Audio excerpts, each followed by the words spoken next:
Hello friends, आज हम इस वीडियो में सीटेट कक्षा 6 to 8 पेपर 2 3 जनवरी 2022 को हुए एग्जाम में सामाजिक अध्ययन से पूछे गए महत्वपूर्ण प्रश्नों को हल करेंगे। सेट नंबर 21, इससे पहले 20 सेट ऑलरेडी हमने करा रखा है, उसका लिंक डिस्क्रिप्शन में दिया हुआ है, जाकर उसे आप देख सकते हैं। तो चलिए फिर समय का महत्व रखते हुए शुरू करते हैं आज का पहला प्रश्न के साथ।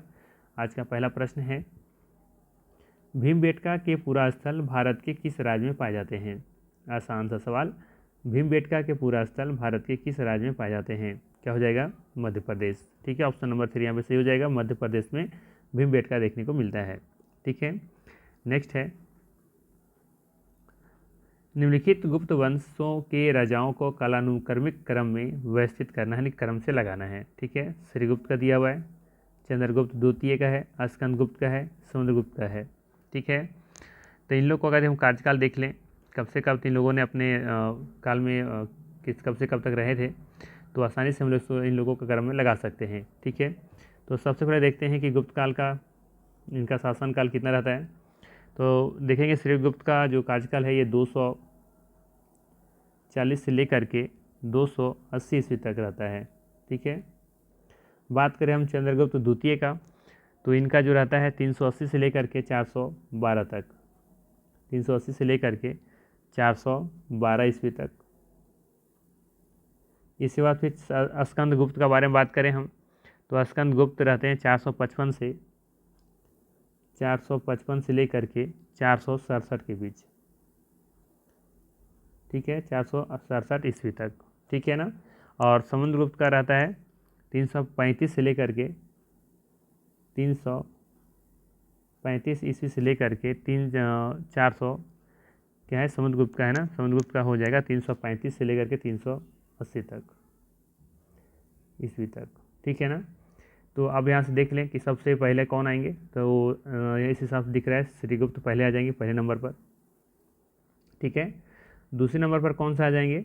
280 के बाद फिर देखेंगे हम लोग यहाँ पे ये समुद्रगुप्त। ठीक है ना, दूसरे नंबर पर समुद्रगुप्त हो जाएगा, क्योंकि 335 से फिर इनका शुरू हो रहा है। इसके बाद फिर देखेंगे, इसके बाद फिर देखेंगे कौन आ जाएगा? चंद्रगुप्त द्वितीय ना। हाँ ठीक है, ये हो जाएगा तीसरे नंबर पर। और सबसे लास्ट में है 455 से 467 के बीच में जो है कि स्कंदगुप्त का है, ये चौथे नंबर पर है। कोई दिक्कत नहीं है, अब इसको क्रम से लगा दीजिए। तो पहले नंबर पर आ जाएगा श्रीगुप्त। ठीक है, इसके बाद फिर आ जाएगा कौन सा? आज ये समुद्रगुप्त हो जाएगा चौथे नंबर पर, जो हो जाएगा दूसरा नंबर। इसके बाद फिर आ जाएगा दूसरा, और फिर लास्ट में स्कंदगुप्त तीसरा। तो इसको देखिए कहाँ पे ऑप्शन दिख रहा है, ये वाला 1 4 1 4 1 4 2 3। ठीक है, तो ऑप्शन नंबर 4 यहाँ पे सही हो जाएगा। ठीक है, तो आपको ये क्रम याद होना चाहिए था, कौन सा ईस्वी में कितने कितने तक रहे थे। ठीक है, अगर इनका सीरियल से देखा जाए, क्रम से अगर देखा जाए, तो सबसे पहले श्रीगुप्त। ठीक है, इसके बाद फिर आएंगे घटोत्कच, घटोत्कच होता है वैसे, घटोत्कच। ठीक है, इसके बाद फिर आएंगे चंद्रगुप्त प्रथम, चंद्रगुप्त प्रथम। ठीक है, इसके बाद फिर आएंगे समुद्रगुप्त,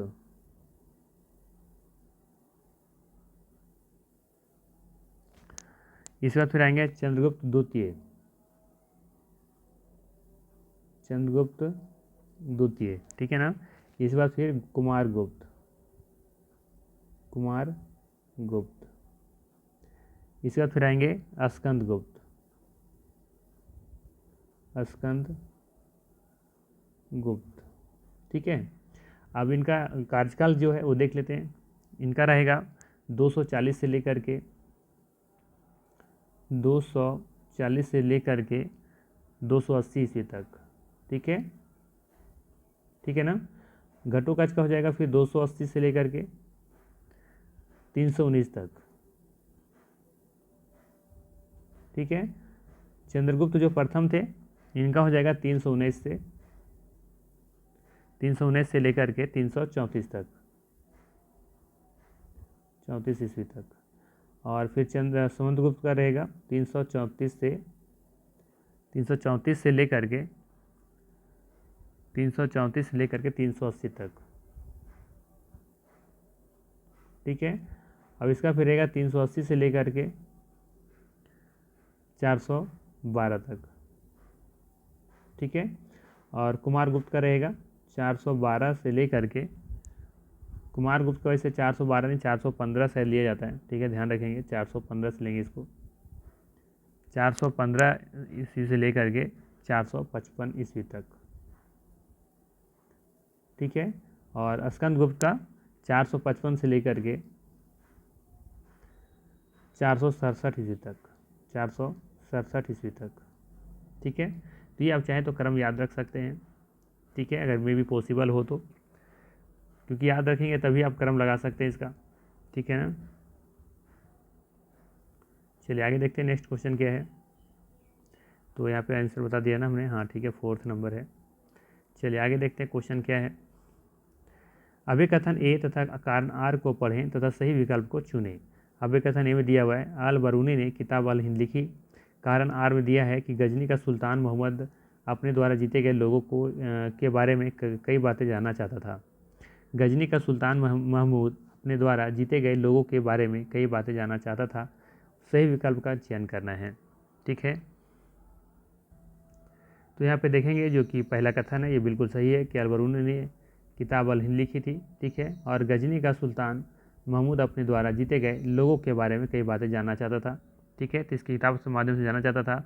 और अब लोग जानते होंगे कि गजनी के सुल्तान महमूद ने 997 से लेकर के 1030 ईस्वी तक शासन किया था। वह उन लोगों के बारे में अधिक जानने की रुचि रखता था जिन पर उसने विजय प्राप्त की थी, ठीक है। तो यहाँ पे देखेंगे दोनों कथन सही भी है और साथ साथ में ए का कारण आर भी बताया गया है, ये बिल्कुल यहाँ पे सही है। तो ऑप्शन नंबर लोग 3 के साथ चले जाएंगे, ठीक है। ए और आर दोनों सही है और ए जो है कारण है आर का, ठीक है, ए का कारण आर है, ये बात सही है, ठीक है। तो 3 ऑप्शन यहाँ पे सही हो जाएगा, ध्यान रखेंगे। ध्यान रखना आपको, गजनी का जो मैंने बताया शासनकाल 997 ईस्वी से लेकर के 1030 ईस्वी तक रहता है, ठीक है। नेक्स्ट है, पिस्तक का क्या अर्थ है? जो मुगल वास्तुकला का एक महत्वपूर्ण पहलू था, ठीक है। 40 खंभों का सभा भवन, या फिर मेहराब, बदार, प्रवेश द्वार, या फिर 8 कमरों से घिरा हुआ केंद्रीय सभा भवन, या फिर आयताकार अहाते। क्या होगा इसका सही आंसर? तो यहाँ पे देखेंगे जो सही आंसर है वो है आपका मेहराब, बदार जो है, ठीक है, प्रवेश द्वार, ये इसका सही आंसर हो जाएगा, ऑप्शन नंबर 2, ठीक है। पिस्तक का क्या अर्थ होता था? मेहराब दार जो प्रवेश द्वार होता था ना, उसे हम लोग पिस्तक कहते थे। नेक्स्ट है, निम्नलिखित को हाल के काल से शुरू करके अवरोही क्रम में उल्टा में लगाना है, ठीक है। हाल से शुरू करना है, पीछे की तरफ जाना है, बैक की तरफ जाना है, और जो पहले जो लेटेस्ट में हुआ है उसको पहले रखना है और जो उसके पीछे उसको बाद में रखना है, ठीक है। तो सबसे पहले ऋग्वेद की रचना, फिर वर्ण व्यवस्था का उदय, फिर मौर्य साम्राज्य का उत्थान, फिर बौद्ध धर्म का उदय, ठीक है। इसको क्रम से लगाना है, उल्टा क्रम में लगाना है, यानी कि अवरोही क्रम में लगाना है, ठीक है। तो फिर से यहाँ पर हम बात कर लें हम लोग कि पहले जानना पड़ेगा इन लोगों का कार्यकाल क्या हुआ था, ये उदय कब हुआ था, ठीक है। तो सबसे पहले देखेंगे हम लोग मौर्य साम्राज्य के बारे में। मौर्य साम्राज्य का जो उदय होता है ये होता है आपका 300 ईसा पूर्व में, 300 ईसा पूर्व, ठीक है। ईसा पूर्व मतलब ईसा के जन्म से ठीक 300 साल पहले, ठीक है ना। इसके बाद फिर देखेंगे बौद्ध धर्म का, बौद्ध धर्म का जो उदय होता है ये होता है 600 ईसा पूर्व, 600 ईसा पूर्व, ठीक है। इसके बाद फिर वर्ण व्यवस्था का उदय होता है कब? वर्ण व्यवस्था इसका होता है 1000 ईसा पूर्व, 1000 ईसा पूर्व, ठीक है। इसके बाद से देखेंगे ऋग्वेद की जो रचना होता है, ऋग्वेद, ऋग्वेद, ऋग्वेद की रचना ये होता है इसका 1500 ईसा पूर्व, ठीक है। तो बताइए आपकी आरोही क्रम में लगाना है तो कैसे लगाएंगे? तो देख रहे हैं यहाँ पे जो हाल का जो घटना है वो मौर्य साम्राज्य का है ना। यहाँ पे पहला मौर्य साम्राज्य का घटना दिख रहा है। इससे पहले हुआ होगा क्या? बौद्ध धर्म आया। इससे पहले वर्ण व्यवस्था लाया गया, ठीक है। और उससे पहले ऋग्वेद की रचना की गई। ठीक है, और जो लेटेस्ट का है, जो हाल का है, वो मौर्य साम्राज्य का उदय है। उससे पहले का बौद्ध धर्म का है, उससे पहले वर्ण व्यवस्था दिख रहा है, और उससे भी पहले ऋग्वेद की रचना दिख रहा है। ठीक है, तो यहाँ पे कर्म लगा दीजिए। तो देखिए ये हमारा हो जाएगा, हमारा ये नंबर पहले आ जाएगा यहाँ पे कौन सा, मौर्य साम्राज्य, ये आ जाएगा। तो सी नंबर कहाँ है दिख रहा है, तो सिर्फ एक ही ऑप्शन दिख रहा है 4th नंबर में, है ना, सिर्फ 4th नंबर दिख रहा है। सबसे पहले सी आएगा, ये यहाँ पे मौर्य साम्राज्य, फिर डी आएगा बौद्ध धर्म, फिर बी आएगा वर्ण व्यवस्था के उदय, और फिर आएगा ऋग्वेद की रचना। ठीक है, तो यहाँ पे 4th ऑप्शन बिल्कुल सही हो जाएगा। ठीक है, कोई दिक्कत नहीं होना चाहिए यहाँ पे। नेक्स्ट है आपका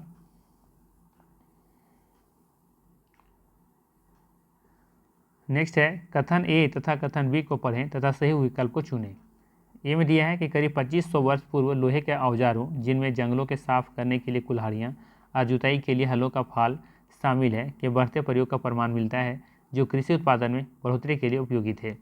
और बी कहता है कि लगभग 2500 वर्ष पूर्व तक अनेक शहर विकसित हुए। बताना यहाँ पे कौन सा कथन सही है, कौन सा गलत है, क्या दोनों में कोई संबंध है। ठीक है, तो यहाँ पे देखेंगे जो पहला कथन है ना, पहला जो ऑप्शन दिया हुआ है कि करीब 2500 वर्ष पूर्व लोहे औजारों जिनमें जंगलों के साफ करने के लिए कुल्हाड़ियाँ, जुताई के लिए हलों का फाल शामिल है, बढ़ते प्रयोग का प्रमाण मिलता है, जो कृषि उत्पादन में बढ़ोतरी के लिए उपयोगी थे। ये बात बिल्कुल सही है। आप देखेंगे ना, जो गंगा यमुना दोआब का जो क्षेत्र है, वहाँ पे ये वह जो क्षेत्र, ये सभी औजार देखने को मिले थे। ठीक है, वहाँ पे ये पाए गए थे, गंगा यमुना दोआब जो क्षेत्र है वहाँ पे। ठीक है, तो इससे पता चलता है कि वहाँ पे कृषि किया जा रहा था। ठीक है, और उत्पादन में बढ़ोतरी के लिए उपयोगी थे। और ये भी सही है कि लगभग 25 वर्ष पूर्व तक अनेक शहर विकसित हुए थे। ये भी बात यहाँ पे सही है। ठीक है, तो यहाँ पे देखेंगे जो सही आंसर है वो है आपका ऑप्शन नंबर हो जाएगा 3। ठीक है, ए और बी दोनों सही है, और ए जो है सभी में संबंध है। ठीक है, क्योंकि यहाँ पे देखेंगे बढ़ोतरी जब हो रहा था तभी तो अनेक शहर विकसित हो रहे थे, मतलब कि जब डेवलपमेंट हो रहे थे, विकसित हो रहे थे, तभी तो अनेक शहर विकसित हो रहे थे। ठीक है, तो एक दूसरे से संबंधित भी यहाँ पे है, तो यहाँ पर ए और बी में संबंध भी है, और ए और बी दोनों यहाँ कथन भी सही हो जाएंगे। ठीक है, नेक्स्ट है आपका नेक्स्ट है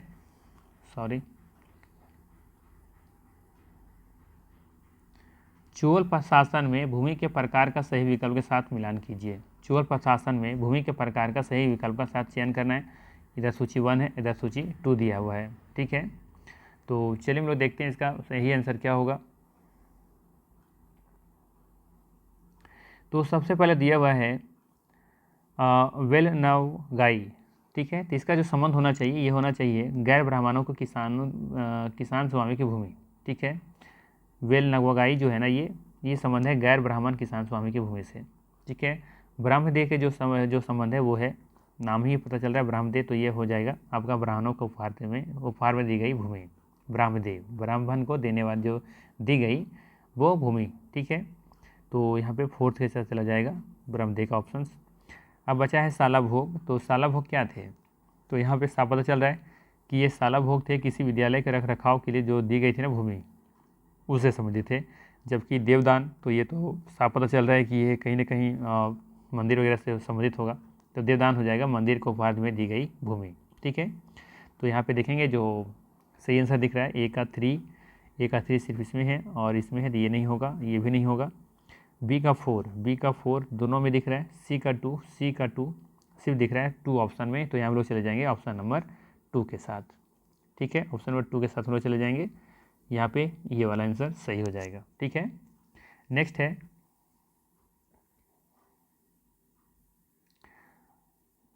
चलिए नेक्स्ट क्वेश्चन है अभिकथन ए तथा कारण आर को पढ़ें तथा सही विकल्प का चुनें। अभिकथन ए में दिया है कि 1765 के बाद बंगाल की अर्थव्यवस्था में संकट से कारीगरों और किसानों पर बुरा प्रभाव पड़ा। कारीगरों का उत्पादन गिर रहा था और खेती चौपट होने की दिशा में अग्रसर थी। 1770 में पड़े अकाल से बंगाल में लगभग 1 करोड़ लोगों की मौत हो गई। कारण बताया जा रहा है कि बंगाल की दीवानी मिलने के बाद ईस्ट इंडिया कंपनी की कोशिश यही थी कि वह ज़्यादा से ज़्यादा राजस्व हासिल करे और कम से कम कीमत और बढ़िया सूती होना चाहिए और रेशमी कपड़े खरीदे। बंगाल में वसूले गए राजस्व का इस्तेमाल निर्यात के लिए चीज़ों को खरीदने में किया जाता है। तो यहाँ पे जो सही आंसर है वो है आपका ऑप्शन नंबर 1। ठीक है, यहाँ पे ए और आर दोनों सही है और सही आर सही व्याख्या है ए की। ठीक है, ध्यान रखेंगे यहाँ पे ए और आर दोनों कथन सही है कि 1765 में बंगाल की अर्थव्यवस्था में संकट से कारीगरों और किसानों पर बुरा प्रभाव पड़ा था, ये सही है। और साथ में कारीगरों का उत्पादन गिर भी गया था, ये भी सही है। खेती चौपट होने की दिशा में अग्रसर थी, ये भी सही है। 1770 में पड़े अकाल से बंगाल में लगभग 1 करोड़ लोगों की मृत्यु हुई थी, यही बात सही है। और यहाँ पे देखेंगे कारण में जो दिया है कि बंगाल की दीवानी मिलने के बाद ईस्ट इंडिया कंपनी की कोशिश यही थी कि वह ज़्यादा से ज़्यादा राजस्व हासिल करे और कम से कम कीमत बढ़िया सूती और रेशमी कपड़े खरीदे। बंगाल में वसूले गए राजस्व का इस्तेमाल निर्यात के लिए चीज़ों को खरीदने के लिए किया जाता था। तो ये सभी कुछ देखेंगे यहाँ पे सही चीज़ें दिख रही हैं, तो पहला ऑप्शन यहाँ पे बिल्कुल सही हो जाएगा। नेक्स्ट है 1829 में सती प्रथा का प्रतिबंधित करवाने में किसका योगदान था? 1829 में सती प्रथा को प्रतिबंधित करवाने में किसका योगदान था? राजा राम मोहन राय, ईश्वर चंद्र विद्यासागर, ज्योतिबा फुले, स्वामी दयानंद सरस्वती। तो यहाँ पे देखेंगे कि राजा राम मोहन राय, सहजानंद स्वामी जो थे, विलियम कैरी थे, लॉर्ड विलियम्स थे, बेंटिंग ने लॉर्ड विलियम बेंटिंग जो थे वो सती प्रथा के खिलाफ सशक्त अभियान शुरू किए थे। ठीक है, तो यहाँ पे राजा राम मोहन राय सही आंसर हो जाएगा। ठीक है, तो ध्यान रखेंगे यहाँ पे जो सही आंसर है वो होगा आपका राजा राम मोहन राय। ठीक है, इसमें बैन करने में सबसे बड़ा हाथ किनका था? विलियम, उसमें जो लॉर्ड थे ना, लॉर्ड विलियम बेंटिंग, तो उस समय ये महत्वपूर्ण भूमिका निभाए थे इसको बंद करने में। ठीक है, और सती प्रथा की शुरुआत किसने की थी, स्थापना किसने की थी? तो राजा राम मोहन राय ने की थी। ठीक है, 1829 ईस्वी में। ठीक है, और पूछा जाएगा कुछ समय गवर्नर जनरल कौन थे? तो उसमें गवर्नर जनरल थे लॉर्ड विलियम बेंटिंग। ठीक है, तो इसको ध्यान में रखना है। नेक्स्ट है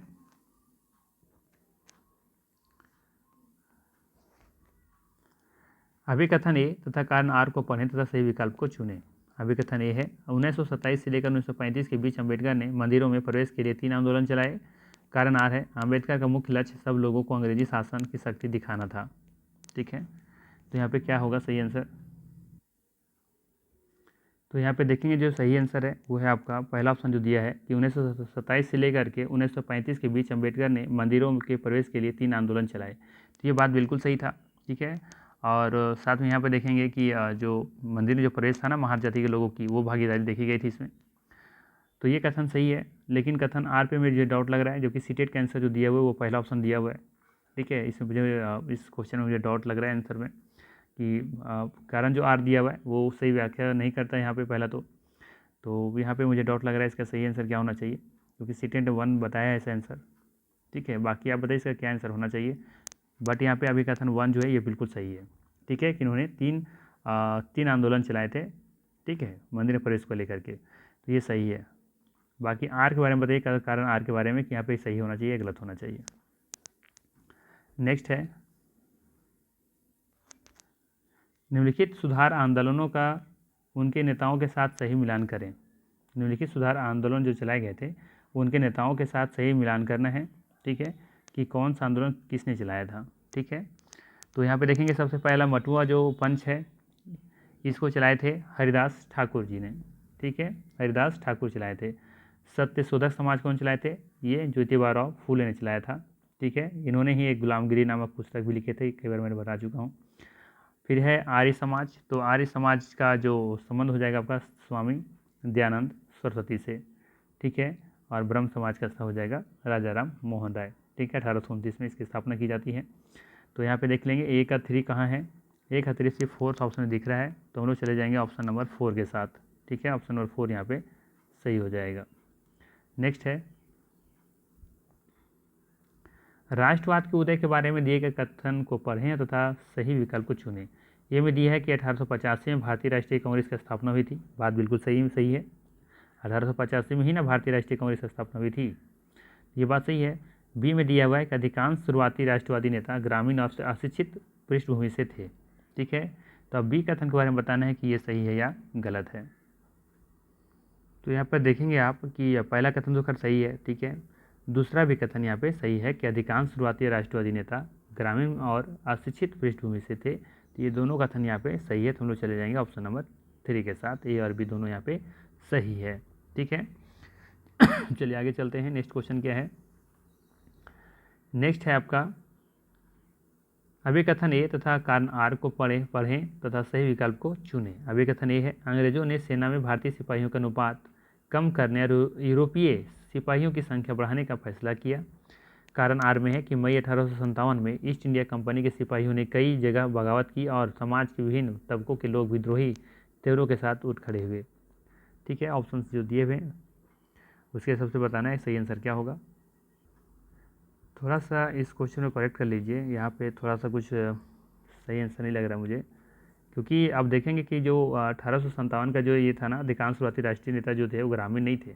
ठीक है, तो ये यहाँ पे थोड़ा सा गलत लग रहा है, यहाँ पे बी गलत होना चाहिए। ठीक है ना, यहाँ पे बी गलत होना चाहिए, ये बी गलत है। ठीक है, यहाँ बी को गलत इसको करेक्ट कर लीजिए, इसका आंसर इसका करेक्ट कर लीजिए। अधिकांश शुरुआती राष्ट्रीय नेता जो थे वो ग्रामीण नहीं थे और अशिक्षित भी नहीं थे। ठीक है, क्योंकि प्रारंभिक नेता में देखेंगे कि दादा भाई नौरोजी थे, फिरोज शाह मेहता जी थे, और शायद उसमें बरूद्दीन तैयब जी भी थे, WC बनर्जी थे। तो ये सभी तो शहरी क्षेत्र से थे और शिक्षित भी लोग थे ये सभी। ठीक है ना, तो यहाँ पे देखेंगे कि ये बी कथन गलत है, जबकि 1885 में भारतीय राष्ट्रीय कांग्रेस की स्थापना हुई थी और ए वो ह्यूम के द्वारा किया गया था, है ना। तो यहाँ पे देखेंगे ये भी सही है, पहला कथन से बी गलत है। तो हम लोग चले जाएंगे ऑप्शन नंबर 1 के साथ। ठीक है, बी नहीं होगा यहाँ पे, इसे करें सी नहीं होगा, तीसरा आंसर सही होगा नहीं होगा, पहला यहाँ पे सही होगा। ठीक है, तो यहाँ पे ध्यान रखिएगा, ए सही है और बी गलत है यहाँ पे। ठीक है, चलिए आगे चलते हैं। नेक्स्ट है 43 नंबर। यहाँ पे देखेंगे इस क्वेश्चन में कि अभिकथन जो ए दिया हुआ है कि अंग्रेजों ने सेना में भारतीय सिपाहियों का अनुपात कम करने और यूरोपीय सिपाहियों की संख्या बढ़ाने का फैसला किया। ये बात सही है कि अंग्रेजों ने भारतीय सिपाहियों का अनुपात कम करना और यूरोपीय सिपाहियों की संख्या को बढ़ाना, ये उसमें देखे थे कि उसका फैसला था उनका। और जबकि बी भी सही है, अधिकार कथन आर भी सही है कि मई 1857 में ईस्ट इंडिया कंपनी के सिपाहियों ने कई जगह बगावत की और समाज के विभिन्न तबकों को लोग विद्रोही तेवरों के साथ उठ खड़े हुए थे। ठीक है, वजह क्या था, क्योंकि यूरोपीय संख्याओं को क्या कर रहे थे, उन लोग बढ़ा रहे थे और भारतीयों को अनुपात घटा रहे थे, जिसकी वजह से ये तेवर देखने को मिल रहा है। तो इसका मतलब है कि ये और बी भी दोनों कथन यहाँ पे कथन सही है, कथन भी सही है और रीजन भी सही है और व्याख्या भी सही कर रहा है। तो हम कहेंगे कि ऑप्शन नंबर 3 यहाँ पे सही हो जाएगा कि ए और आर दोनों सही है, किंतु ए आर का कारण आर है। ठीक है, किंतु ए का कारण आर है, ये सही हो जाएगा ऑप्शन नंबर 3। नेक्स्ट है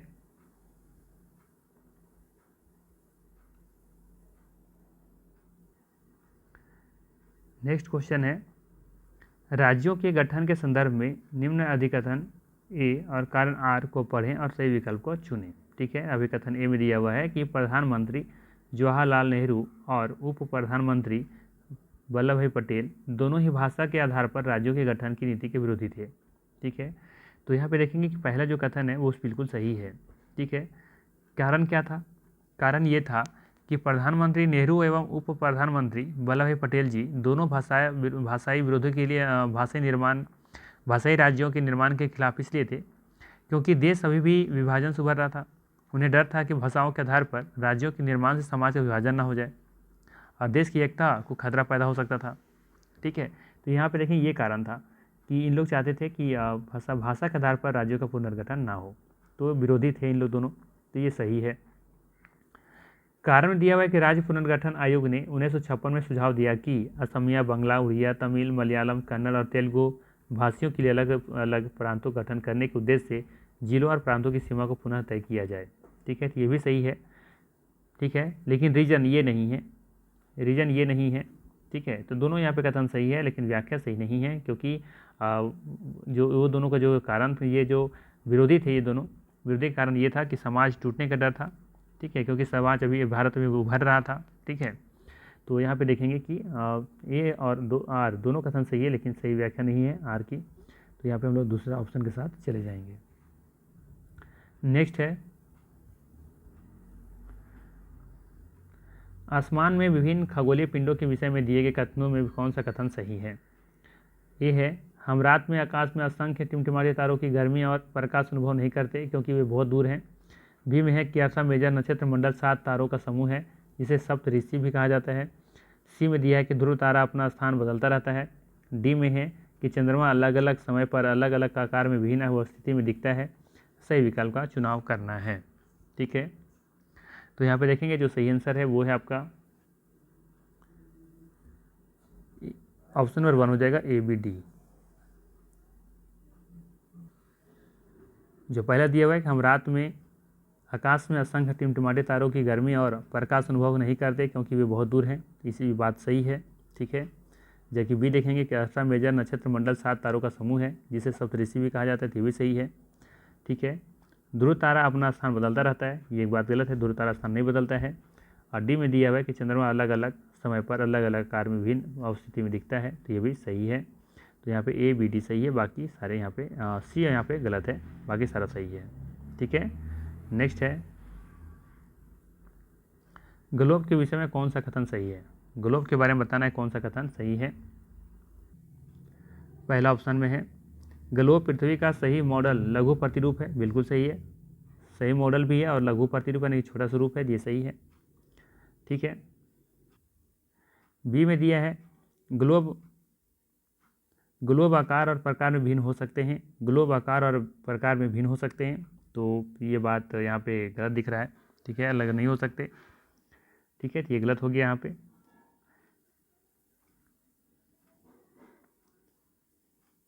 जबकि सी में दिया हुआ है ग्लोब पर देश महाद्वीप और महासागर उनके सही आकार में दिखाए जाते हैं, तो ये यहाँ पे सही है। और डी में दिया है कि यह स्थिर और ना घूमने वाला है, तो ग्लोब क्या है, ये वह स्थिर और ना घूमने वाला है, तो ये भी सही है। तो यहाँ पे जो सही आंसर है वो है आपका ए सी डी।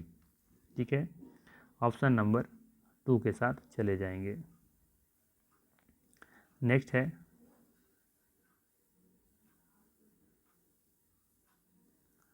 निम्न विशेषताओं से पृथ्वी के ताप कटिबंध की पहचान कीजिए। निम्न विशेषताओं से पृथ्वी के ताप कटिबंध की पहचान करना है कि ये कौन सा कटिबंध का डिफिनेशन है या फिर विशेषता है। पहला में दिया है कि दोपहर का सूर्य कभी भी सिर के ऊपर नहीं होता, दोपहर का सूर्य जो है कभी भी सिर के ऊपर नहीं होता है, और इन क्षेत्रों का तापमान मध्यम होता है। ये उत्तरी गोलार्ध में कर्क रेखा एवं उत्तर ध्रुववृत्त तथा दक्षिणी गोलार्ध में मकर रेखा एवं दक्षिणी ध्रुववृत्त के बीच वाले स्थित हैं। क्या कहेंगे इसको, शीत कटिबंध, शीतोष्ण कटिबंध, उष्ण कटिबंध या फिर उत्तर एवं दक्षिणी ध्रुव। तो यहाँ पे देखेंगे जो सही आंसर है वो है आपका शीतोष्ण कटिबंध। क्या हो जाएगा, शीतोष्ण कटिबंध में कभी भी यहाँ पे देखेंगे दोपहर का सूर्य कभी भी सिर के ऊपर नहीं होता है। ठीक है, ये ध्यान रखेंगे। तो और इन क्षेत्रों का तापमान मध्यम होता है, शीतोष्ण कटिबंध का नाम है ना, शीतोष्ण, शीत प्लस उष्ण, ठंड भी है और गर्म भी है, तो यहाँ पे 2 ऑप्शन बिल्कुल सही हो जाएगा। नेक्स्ट है भारत ग्रीनविच के पूरब में 82 डिग्री इतना पूरब में स्थित है। भारत का मानक समय इंडियन स्टैंडर्ड टाइम क्या होगा, आदि ग्रीनविच का माध्य समय बजे अपराह्न है। कुछ क्वेश्चन में थोड़ा सा गलती लग रहा है।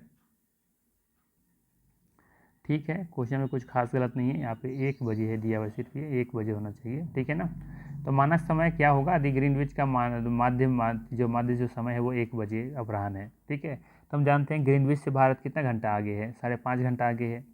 ठीक है ना, 5.5 घंटा आगे है, और यहाँ 1 बजे के बाद समय बात कर रहा है, तो फिर उसमें 5.5 घंटे को ऐड कर देंगे क्योंकि हम आगे हैं। तो 5 और 1 6, 6.5 यानी कि ये हो जाएगा 6.5। ठीक है, ये अपराह्न के बारे में बात करें तो अपराह्न वाला ही आंसर लेंगे, ये वाला हो जाएगा 2 ऑप्शन। ठीक है, नेक्स्ट है किस प्रकार के वन में नरम काष्ठ वृक्ष वाले जैसे चीड़, देवदार आदि उगते और पैदा होते हैं। ठीक है, पिछला क्लास में जिसमें सीटेट का क्लास लिया था उसमें मैंने बताया था। ठीक है, अगर रेगुलर आप देख रहे होंगे जरूर आपका इसका आंसर मिल गया होगा। क्या होगा इसका सही आंसर, इसका सही आंसर होगा शंकुधारी वन। ठीक है, क्या हो जाएगा, शंकुधारी वन, ऑप्शन नंबर 3 यहाँ पे सही है। ठीक है, यहाँ पे नरम काष्ठ वाले वृक्ष जैसे चीड़, देवदार आदि उगते हैं और पैदा होते हैं। नेक्स्ट है निम्नलिखित कथनों को पढ़िए तथा सही विकल्प का चयन कीजिए। कथन अभिकथन ए है भूमि की ऊंचाई एवं वनस्पति की विशेषताएं एक दूसरे से संबंधित है। कारण दिया है कि वनस्पति की वृद्धि ढाल एवं मिट्टी की परत की मोटाई पर निर्भर करती हैं। ठीक है, तो यहाँ पे देखेंगे कि पहला जो कथन दिया है वो सही है कि भूमि की ऊंचाई एवं वनस्पति की विशेषताएं एक दूसरे से संबंधित होता है, बिल्कुल सही है। और रीजन जो दिया है कि वनस्पति की वृद्धि ढाल एवं मिट्टी की परत की मोटाई पर भी निर्भर करता है, ये भी सही है। और ये दूसरे की व्याख्या भी कर रहा है यहाँ पे, तो बिल्कुल सही हो जाएगा ऑप्शन नंबर 1। ठीक है, 50 का पहला कोई जो ऑप्शन है वो बिल्कुल सही हो जाएगा। नेक्स्ट है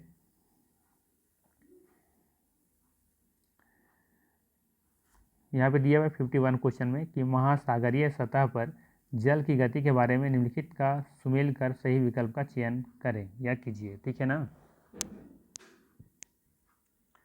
यहाँ पे हम लोग साइड में लिख लेते हैं, जैसे ए बी सी और इधर डी। ठीक है, तो ए का जो संबंध है जो दिया हुआ है शीत महासागरीय धाराएं। ठीक है, क्या दिया हुआ है, शीत सागरीय जो है या फिर महासागरीय जो धाराएं हैं ये ध्रुवों से उष्णकटिबंधीय अक्षांशों की ओर प्रवाहित होती है। ध्यान रखेंगे, शीत महासागरीय जो धाराएं हैं वो ध्रुवों से उष्णकटिबंधीय अक्षांशों की ओर प्रवाहित होते हैं। तो ए का हो जाएगा ऑप्शन नंबर 4। ठीक है, अब बी के बारे में बात करें हम लोग, ज्वार भाटा के बारे में। तो जो ज्वार भाटा है वो देखा जाए तो नियमतः ये दिन में 2 बार नियम से महासागरीय जल का उठना और गिरना है ज्वार भाटा। ठीक है, तो भी कर चला जाएगा 2 के साथ। बात करें हम तरंगे के बारे में, तो तरंगे जो हैं ये महासागरीय सतह पर एकांतर नियम से जल का उठना एवं गिरना है। ठीक है, तो ये हो जाएगा 1 ऑप्शन के साथ। ठीक है, बाकी बात करें हम डी ऑप्शन, गर्म महासागरीय जो धाराएं हैं ये क्या हो जाएगा, ये हो जाएगा भूमध्य रेखा के निकट उत्पन्न होती हैं। तो ये हो जाएगा हमारा डी का 3।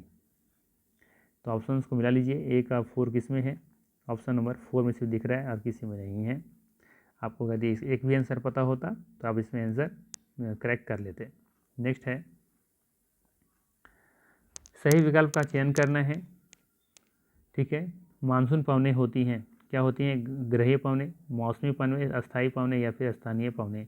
ये होती हैं मौसमी पवनें। बी ऑप्शन यहाँ पे है, 2 ऑप्शन बिल्कुल यहाँ पे सही है।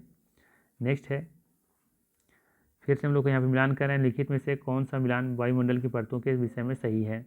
ठीक है, ये वायुमंडल है, क्षोभमंडल है, समताप मंडल है, वायुमंडल है। ठीक है, तो देख लेते हैं क्या होगा। तो जो बहिर्मंडल है, ठीक है, या वायुमंडल जो ये दिया हुआ है बहिर्मंडल, ठीक है, तो ये वायुमंडल की सबसे ऊपरी परत है। ठीक है, तो ये हो जाएगा, ये सबसे ऊपरी की परत है।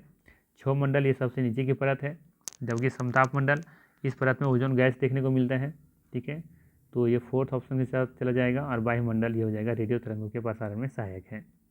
ठीक है, तो ए का 2 किस में है, ऑप्शन नंबर 4 में है। ठीक है, तो हम लोग चले जाएंगे ऑप्शन नंबर 4 के साथ। ठीक है, ये वाला। नेक्स्ट है, क्षेत्रों एवं इन क्षेत्रों में परिवहन के लिए उपयोग होने वाली पशुओं को सुमेल कीजिए तो सही विकल्प का चयन कीजिए। एंडीज पर्वत है, तिब्बत है, भारतीय मरुस्थल है और भारतीय पहाड़ है। ठीक है, तो सबसे पहले देखेंगे हम लोग यहाँ पे एंडीज पर्वत जो है ये लामासू से संबंधित है। ठीक है, ये लामा चला जाएगा। तिब्बत के बारे में बात करें तो यहाँ पे आँख देखने को मिलता है। भारतीय मरुस्थल के बारे में देखेंगे तो यहाँ पे ऊँट देखने को मिलेगा, ऊँट और बैल। ठीक है, और भारतीय पहाड़ में देखने को मिलेंगे खच्चर और गधे। तो हो जाएगा ए का 3, ए का 3, इसमें भी नहीं, इसमें नहीं, इसमें भी नहीं है, तो ऑप्शन नंबर 1 के साथ हम लोग चले जाएंगे। ठीक है, नेक्स्ट है, दिए गए कथनों का अध्ययन कीजिए तथा सही विकल्प का चयन कीजिए। वे कथन ये दिया है, एक वस्तु की उपयोगिता अथवा प्रयोज्यता उसे एक संसाधन बनाती है। कारण आर दिया है कि कुछ संसाधनों का आर्थिक मूल्य होता है, कुछ का नहीं। ठीक है, तो यहाँ पे देखेंगे जो सही आंसर है, ये पहला तो कथन देख लेते हैं क्या दिया है कि एक वस्तु की उपयोगिता अथवा प्रयोज्यता उसे एक संसाधन बनाती है, बिल्कुल सही है। जबकि रीजन में दिया है कि कुछ संसाधनों का आर्थिक मूल्य होता है और कुछ का नहीं होता है, तो ये बात सही है। जो हमारे लिए उपयोगी होगा वो उसका आर्थिक मूल्य होगा, जो उपयोगी नहीं होगा उसका लिए आर्थिक मूल्य नहीं होगा। तो यहाँ पे देखेंगे कि ए और आर दोनों सही है और व्याख्या भी कर रहा है, तो ऑप्शन नंबर 1 के साथ हम लोग चले जाएंगे। नेक्स्ट है, हम नागरिकों एवं शिक्षकों के तौर पर जंतुओं को संरक्षित करने में कैसे सहायता कर सकते हैं। ऑप्शन ए है शिक्षार्थियों एवं सामुदायिक सदस्यों द्वारा वृक्षारोपण, बी में है उद्यानों एवं रिक्त स्थानों में कूड़ा डालना, सी में है प्राकृतिक कैंपों पर शिक्षार्थियों की यात्रा का आयोजन करना, डी में है राष्ट्रीय उद्यानों को पर्यटक स्थलों की तरह विकसित किया जा सकता है। ठीक है, तो यहाँ पे देखेंगे कौन सा कथन सही है और कौन सा गलत है। तो पहला ऑप्शन देख लेते हैं क्या दिया है। यहाँ पे पहला ऑप्शन दिया हुआ है शिक्षार्थियों एवं सामुदायिक सदस्यों द्वारा वृक्षारोपण, तो ये कथन सही है। ठीक है, बी में दिया हुआ है उद्यानों एवं रिक्त स्थानों में कूड़ा डालना, ये गलत है। उद्यानों में कभी कूड़ा नहीं डाल सकते। प्राकृतिक कैंपों पर शिक्षार्थियों की यात्रा का आयोजन करना, तो ये भी सही है। डी में देखेंगे राष्ट्रीय उद्यानों का पर्यटक स्थलों का तरह विकसित किया जा सकता है, तो ये भी सही है। ठीक है, तो ऑप्शन नंबर हम लोग 2 के साथ चले जाएंगे। ठीक है, ACD यहाँ पे बिल्कुल सही हो जाएगा। नेक्स्ट है, निम्नलिखित को पढ़िए तथा मिट्टी के संरक्षण की सही पद्धति का चयन कीजिए। ठीक है, क्वेश्चन दिया हुआ है, निम्नलिखित को पढ़िए तथा मिट्टी के संरक्षण की सही पद्धति को चयन कीजिए। ऑप्शंस में है रासायनिक उर्वरकों का अत्यधिक उपयोग, मल्च बनाना, समुच रेखीय रोधिकाएँ, डी ऑप्शन में है रक्षक मिथलाएँ। सही विकल्प का चयन करना है। ठीक है, तो यहाँ पे देखेंगे जो पहला है वो बिल्कुल सही है कि रासायनिक उर्वरकों का अत्यधिक उपयोग। ठीक है, मल्च बनाना ये भी सही है, समुच रेखीय रोधिकाएँ ये गलत है, रक्षक मिथलाएँ ये भी सही है। तो यहाँ पे ABD बिल्कुल सही हो जाएगा, ऑप्शन नंबर 4। नेक्स्ट है, निम्नलिखित कथनों को पढ़िए तथा सही विकल्प का चयन कीजिए। कथन ए में दिया हुआ है, भारत में यथेष्ट बहुत सामाजिक सांस्कृतिक विविधता है। कथन बी में है, विविधता अनिवार्य रूप से समान अवसर की ओर प्रेरित करती हैं। यहाँ पे देखेंगे जो सही आंसर है वो है आपका ऑप्शन नंबर यहाँ पे हो जाएगा। देख लेते पहले क्या दिया है। पहला तो सही है कि भारत में यथेष्ट बहुत सामाजिक सांस्कृतिक विविधता है, ये तो सही है। कथन बी में दिया है कि विविधता अनिवार्य रूप से समान और अवसर की ओर प्रेरित करती है, ये बात गलत है। विविधता ऐसा जरूरी नहीं है कि समान अवसर की ओर प्रेरित करती है, ऐसा नहीं है। तो बी गलत हो जाएगा, तो हम लोग चले जाएंगे ऑप्शन नंबर 3 के साथ। ये सही है और बी गलत है। नेक्स्ट है, गाँव में जमीन भूमि को नापने और उसकी रिकॉर्ड रखने का उत्तरदायी कौन होता है। ठीक है, ध्यान रखना है, गांव में जमीन भूमि का नापने और उसका रिकॉर्ड रखने का जो उत्तरदायी होता है वो होता है आपका यहाँ पे पटवारी, ग्रामीण प्रशासनिक अधिकारी। ऑप्शन नंबर 3 यहाँ पे सही हो जाएगा। नेक्स्ट है, निम्नलिखित को सम्मिलित कीजिए और सही विकल्प का चयन कीजिए। जिला परिषद, ग्राम सभा, वार्ड समिति, निगम, ये सब क्या होते हैं, ये आपको यहाँ पे बताना है। ठीक है, तो जिला परिषद क्या होते हैं, जिलाधीश होते हैं। ऑप्शन नंबर 4 के साथ चले जाएंगे हम लोग। ठीक है, ए का 4 इसमें नहीं है, तो ऑप्शन नंबर 1 के साथ जा सकते हैं हम लोग। बात करें ग्राम सभा, तो ग्राम सभा जो है गाँव से संबंधित है, बी का 2, तो बी का 1, ये ठीक है। वार्ड समिति हो जाएगा, क्या हो जाएगा इधर, वार्ड समिति देखेंगे तो नगर पालिकाएँ, और निगम हो जाएगा महापौर। ठीक है, तो ऑप्शन नंबर 1 यहाँ पे बिल्कुल सही दिख रहा है। नेक्स्ट है, आज का अंतिम प्रश्न भी है, अनियमित मजदूर श्रमिक शब्द की कक्षा में व्याख्या करते हुए आप निम्नलिखित में से कौन से उदाहरण प्रस्तुत करेंगे। निर्माण स्थल पर काम करने वाले मिस्त्री, घरेलू सहायिकाएँ, राष्ट्रीयकृत बैंक में बैंक प्रबंधक। तो यहाँ पे देखेंगे जो सही आंसर है वो होगा आपका पहला, तो सही है। ठीक है, पहला यहाँ पे सही है कि निर्माण स्थल पर काम करने वाली मिस्त्री, ये सही है। घरेलू सहायिकाएँ ये नहीं होगा, राष्ट्रीयकृत बैंक में बैंक प्रबंधक, तो ये भी सही है।